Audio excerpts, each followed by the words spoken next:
నల్గొండ జిల్లా చిట్యాలలో ఘోర ప్రమాదం చోటు చేసుకుంది. గుండ్రంపల్లి యూటర్న్ దగ్గర డివైడర్ను ఒక ఇన్నోవా కారు ఢీకొట్టింది.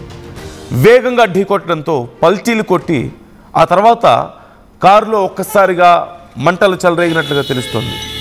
ఆ ఇంజిన్లో మంటలు చెలరేగడంతో పూర్తిగా కారు దగ్ధమైపోయింది.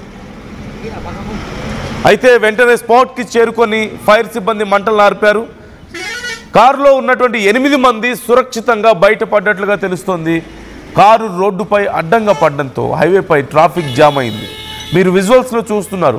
చాలా వేగంగా వెళ్తున్నటువంటి ఇన్నోవా కార్ ఒక్కసారిగా డివైడర్ను ఢీకొట్టి యూటర్న్ దగ్గర డివైడర్ను ఢీకొట్టి ఒక్కసారిగా పల్టీలు కొట్టినట్లుగా తెలుస్తోంది.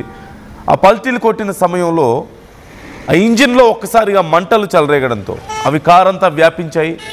ఈలోగా అందులో 8 మంది ఉన్నట్లుగా తెలుస్తుంది. ఆ 8 మంది కూడా సురక్షితంగా బయటపడ్డారు.